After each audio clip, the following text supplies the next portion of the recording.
High students, நம்ம இப்போ இந்த வீடியோவில் என்ன பார்க்க போகிறோம் அப்படின்னா மோஷன் ஆன் இன்க்ளைன் பிளேன் அப்படின்ற கான்செப்டை ஃப்ரிக்ஷனை வச்சு நம்ம என்ன செஞ்சுட்டு இருக்கோம் பார்த்துட்டு இருக்கோம் இல்லைங்களா. ஸோ பொதுவாக லா ஆஃப் மோஷனில் நம்மளுக்கு மோஷன் ஆன் இன்க்ளைன் பிளேன் அப்படின்ற கான்செப்டில் எப்படிலாம் நம்மளுக்கு ரிசால்வ் பண்ணி அதுக்கான ஆக்சலரேஷன் கண்டுபிடிக்கிறது, ஃபைனலாக அதை கீழே கிரவுண்டை ஹீட் பண்ணும்போது அதோடைய ஃபோர்ஸ் என்ன அப்படின்றதெல்லாம் நம்ம பார்த்துட்டு வந்துருப்போம் இல்லைங்களா. ஸோ இங்கே நம்ம அதில் ஃப்ரிக்ஷன் அப்படின்ற ஒரு கான்செப்டை ஆட் பண்ணி நம்ம பார்த்துட்டு வரோம். அதில் இப்போ நம்ம பார்க்கக்கூடிய இந்த ப்ராப்ளம் இதுக்கு முன்னாடி ப்ரீவியஸாக பார்த்தா அதே ப்ராப்ளம் மாதிரி தான். ஆனால் இந்த இடத்துல என்ன செஞ்சுருக்கோம், ஒரு கான்செப்டை நம்ம கொஞ்சம் அண்டர்ஸ்டாண்ட் பண்ணதை கொஞ்சம் ஸ்கிப் பண்ணி நம்ம சால்வ் பண்ண போகிறோம். பார்ப்போமா? A body is in limiting equilibrium on a rough plane inclined at 30 degree with the horizontal. When the inclination is increased to 45 degree, the body slides down with the acceleration. Find this acceleration. Here take g equal to 9.8 meter per second inverse square அப்படின்னு கொடுத்துட்டாங்க. First நம்ம ஏற்கனவே இதுக்கு முன்னாடி பார்த்த problem போலவே இந்த angle alpha 30 டிகிரின்னு எடுத்துக்கிடுவோம். அந்த 30 டிகிரியாக இருக்கும்போது அந்த ஆப்ஜெக்ட் வந்து எப்படி இருக்குது, லிமிட்டிங் இக்லிபிரியமாக இருக்குது. அப்போ லிமிட்டிங் இக்லிபிரியம்னா என்ன அர்த்தம் அப்படின்னா வித்தவுட் ஆக்சிலரேஷனில் ஸ்லைடிங் ஆகுதுன்னு அர்த்தம். சரிங்களா? அதாவது மேக்சிமம் அதோடைய ஸ்டாட்டிக் ஃப்ரிக்ஷன் எதுக்கு ஈக்குவலாக இருக்குன்னா கீழே நோக்கி அது ஸ்லைட் ஆகிறதுக்கு ஈக்குவலாக இருக்குது. அதாவது எஃப்எக்ஸ் மேக்ஸ் அப்படின்றதான் இந்த இடத்துல லிமிட்டிங் ஃப்ரிக்ஷன். இந்த பாடிக்கு டவுன்வர்ட் டைரக்ஷனில் ஆக்ட் பண்ணக்கூடிய இதுதான் என்னது, வெயிட் mg. ஸோ இதில் நார்மல் அப்படின்றது என்னன்னு எடுத்துக்கிடுவோமே. இந்த என் அப்படின்றதுக்கு ஆப்போசிட் டைரக்ஷனில் இந்த எம்ஜியை ரிசால்வ் பண்ணும்போது, அதாவது 30 டிகிரி வச்சு ரிசால்வ் பண்ணோம் அப்படின்னா இது mg cos 30 டிகிரின்னு வரும். இந்த சைடு mg sin 30 டிகிரின்னு வரும். ஸோ இது இல்லாமலே நம்ம என்ன செய்ய முடியும், சிம்பிளாகவே இந்த கான்செப்டை லிமிட்டிங் ஃப்ரிக்ஷன் அப்படின்னு கொடுத்துட்டாலே நம்ம என்ன கண்டுபிடிச்சிடலாம் அப்படின்னா the fs equal to mu s N. இதான் லிமிட்டிங் ஃப்ரிக்ஷனுக்கான கண்டிஷன் இல்லையா. இந்த பிளேன் சர்ஃபேஸுக்கும் இந்த மாசுக்கு இடையில இருக்கக்கூடிய இந்த மியூஎஸ் வேல்யூ கான்ஸ்டன்ட். அந்த கான்ஸ்டன்ட் வேல்யூ எவ்வளோன்னு தெரிஞ்சுக்கிட்டோம்னா 45 டிகிரி இன்க்ளைண்டாக இருக்கும்போது அது எவ்வளோ ஆக்சலரேஷனில் இருக்குது அப்படின்றது இந்த ஆக்சலரேஷன் தான் கண்டுபிடிக்க போகிறோம். அப்போ இந்த மியூஎஸ் அப்படின்றத எப்படி கண்டுபிடிச்சிடலாம்னா டர்ன் தீட்டா. இந்த டர்ன் தீட்டா அப்படின்றது இந்த இடத்துல இங்கே ஆங்கிள் 30 டிகிரிக்கு பார்த்தீங்கன்னா 30 டிகிரி அப்படின்னு எடுத்தாலே போதும். ஆல்ரெடி நம்ம டர்ன் 30 டிகிரி அப்படின்றத 1/√3 அப்படின்னு படிச்சிருக்கோம். ஸோ அதை இங்கே இப்போ சப்ஸ்டிட் பண்ணோம்னா மியூஎஸ் ஈக்குவல் டு என்னென்னு வரும், 1/√3. சரிங்களாப்பா? ஸோ அப்போது இந்த கான்செப்டில் நம்ம இவ்வளோலாம் எக்ஸ்பிளைன் பண்ணாமலே நம்ம என்ன செஞ்சாச்சு, இந்த லிமிட்டிங் ஃப்ரிக்ஷன் அப்படின்னு கொடுத்ததுனால coefficient of static friction value 1/√3 அப்படின்னு நம்ம கண்டுபிடிச்சாச்சு.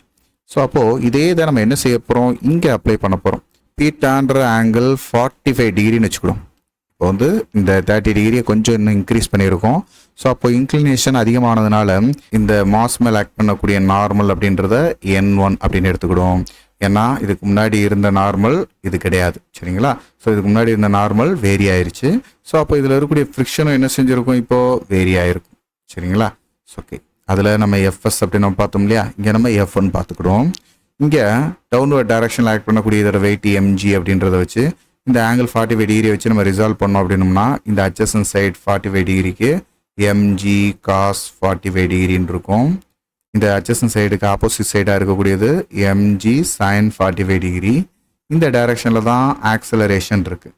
இதுக்கு முன்னாடி வித்தவுட் ஸ்லைடிங் ஆக்சலரேஷனில் இருந்தது. இப்போது வித் ஆக்சலரேஷனோட என்ன செய்யும், ஸ்லைடிங் ஆகி கீழே வரும். இந்த ரெண்டு கண்டிஷன்லையும் தெரிஞ்சுக்கிட வேண்டிய முக்கியமான ஒரு விஷயம் என்னது, இதில் இருக்கக்கூடிய நார்மலும் இதில் இருக்கக்கூடிய நார்மலும் ஒன்றும் கிடையாது. அதாவது என் வேரி ஆகுது, அதனால் ஃப்ரிக்ஷனும் என்ன செய்யுது, வேரி ஆகுது. ரெண்டு செட்டப்லையும் மியூ மட்டும் என்னவா இருக்கும், கான்ஸ்டண்ட்டாக இருக்கும். ஸோ இதான் நீங்கள் தெரிஞ்சுக்கிட வேண்டிய முக்கியமான ஒரு டேம். இங்கே இந்த ஃப்ரிக்ஷன் எஃப் அப்படின்றது எப்படி எழுதலாம்னா மியூ n1 எடுத்துக்கிடும். இந்த n1 அப்படின்றது இந்த ஃப்ரீ பாடி டயக்ராமில் இருந்து நம்ம சொல்லணும்னா n1 அப்படின்றது அப்பர் டைரக்ஷனில் இருக்கும்போது mg cos 45 டிகிரி அப்படின்றது அதுக்கு இக்லிபிரியம் ஸ்டேட்டில் டவுன்வர்ட் டைரக்ஷனில் இருக்குது. அப்போது n1 அப்படின்றது வேறு யாரும் இல்லை, mg cos 45 டிகிரி. ஸோ இதில் ஹரிசாண்டல் டைரக்ஷனில் என்ன இருக்குது அப்படின்னு கேட்டோம்னா இந்த ஃப்ரிக்ஷன் ஃபோர்ஸுக்கு ஆப்போசிட் டைரக்ஷனில் mg sin 45 டிகிரி இதோட டைரக்ஷனில் தான் ஆக்சலரேஷனும் இருக்குது. அப்போ ஆக்சலரேஷனோட டைரக்ஷனை வச்சு நம்ம எது பாசிட்டிவாக இருக்கும், mg sin 45 டிகிரின்றது பாசிட்டிவ் ஐ கேப் டைரக்ஷனில் உள்ளது. Minus frictional force equal to net force acting on the object அப்படின்னு பார்க்கும்போது m × a. ஸோ இந்த எஃப்ன்றது தான் நம்ம எப்படி எடுத்துருக்கோம், மியூ × n1. இந்த மியூ வேல்யூ நம்ம இங்கே பார்த்துட்டோம் 1/√3. ஸோ இது எல்லாத்தையும் டேரெக்டாக இங்கே சப்ஸ்டிட் பண்ணுவோமா. இப்போது mg sin 45 டிகிரி மைனஸ் எஃபோட வேல்யூ பதிலாக மியூ n1ஓட வேல்யூ பதிலாக எம்ஜி காஸ் 45 டிகிரி எம்ஏ. இந்த போத் சைடு எம் காமனாக இருக்கிறதுனால அதை எடுத்து கேன்சல் பண்ணிவிடுவோம். இந்த ஜி சைன் 45 டிகிரி அப்படின்னா என்ன அர்த்தம்? 1/√2. காஸ் 45 டிகிரியும் 1/√2 தான். அப்போ mu value 1/√3 G into 1/√2 equal to A. இந்த ஆக்சலரேஷனில் இந்த g/√2ன்ற இந்த டேர்ம் ரெண்டுலேயும் காமனாக இருக்குது. அதை வெளியே எடுத்துட்டு 1 - 1/√3ன்னு எடுத்துக்கிடுமா?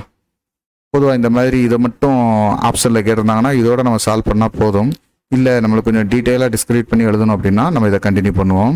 இந்த ஜியோட வேல்யூ 9.8 நம்ம அதை கடைசியாக சப்ஸ்டிட் பண்ணிக்கலாம். இந்த √2ஓட வேல்யூ கூட நம்மளுக்கு தெரியும். ஸோ இதை முதல்ல சிம்பிளை பண்ணிக்கிடுவோம். இதை கிராஸ் மல்டிப்ளை பண்ணோம்னா √3 - 1/√3. சரிங்களாப்பா?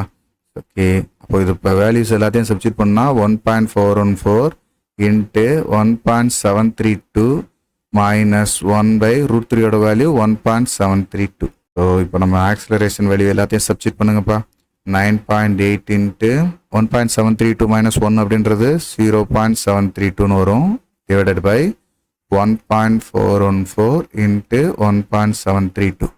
ஸோ இதை நம்ம கால்குலேட்டரை வச்சு நம்ம சால்வ் பண்ணும்போது நியூமரேட்டர் டேர்ம் 7.1736ன்னு வருது. டினாமினேட்டர் 2.449 அப்படின்னு கிடைக்குதுப்பா. 2.929 இதுதான் ஆக்சலரேஷன் வேல்யூ. இதை இன்னும் கொஞ்சம் சிம்பிளை பண்ணி எழுதணும்னா 2.93 மீட்டர்/செகண்ட் இன்வெர்ஸ் ஸ்கொயர் அப்படின்னு எழுதலாம்ப்பா. ஸோ இந்த மாதிரியும் நம்மளால் என்ன செய்ய முடியும்? கால்குலேட் பண்ண முடியும்.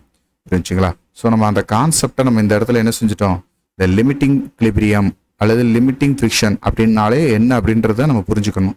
ஸோ அந்த லிமிட்டிங் அப்படின்ற கண்டிஷன் வந்துட்டாலே இந்த இடத்துல angle of friction angle of ரிபோர்ஸ்க்கான ஃபார்முலா நம்ம யூஸ் பண்ணுவோம்லப்பா. ஸோ அதை சப்ஸ்டிட் பண்ணி மியூ வேல்யூ கண்டுபிடிச்சி வச்சுக்கணும். அந்த மியூ வேல்யூ தான் அதே செட்டப்பில் நம்மளுக்கு இன்க்ளினேஷன் மட்டும் என்ன செஞ்சுருக்கோம்? இன்க்ரீஸ் பண்ணுறோம். அப்போது அதை சப்ஸ்டிட் பண்ணி அது மூலமாக நம்மளுக்கு ஃப்ரிக்ஷனையும் அதோட நார்மலையும் நம்ம சப்ஸ்டிட் பண்ணி என்ன செய்ய முடியும்? ஆக்சலரேஷனை கண்டுபிடிக்க முடியும். சரிங்களாப்பா? இதேமாரி எந்த ஒரு ப்ராப்ளம் கேட்டாலும் கொஞ்சம் அந்த கொஸ்டினை அண்டர்ஸ்டாண்ட் பண்ணிட்டு நீங்கள் இந்த மெத்தடில் நீங்கள் சால்வ் பண்ணீங்கன்னா கொஞ்சம் குயிக்காகவே சால்வ் பண்ண முடியும். தொடர்ந்து இதேமாரி நெக்ஸ்ட் ஒரு ப்ராப்ளத்தில் பார்க்கலாம். தேங்க்யூ. இந்த வீடியோ உங்கள் எல்லாருக்கும் பயனுள்ளதாக இருக்கும்னு நான் நம்புகிறேன். உங்களுக்கு இது ரொம்ப ஈஸியாக இருந்துச்சு அப்படின்னா மறக்காமல் லைக் பண்ணுங்கள். நம்ம மிஸ்டர் பிசிக்ஸ் சேனலை சப்ஸ்கிரைப் பண்ணுங்கள். உங்களுடைய நண்பர்களுக்கும் ஷேர் பண்ணுங்கள். நம்மளுடைய தொடர்ந்து எல்லா வீடியோக்களும் உங்களுக்கு வரணும் அப்படின்னா நம்ம நோட்டிஃபிகேஷனில் ஆல் அப்படின்ற ஆப்ஷனோட கிளிக் பண்ணுங்கள். தேங்க்யூ.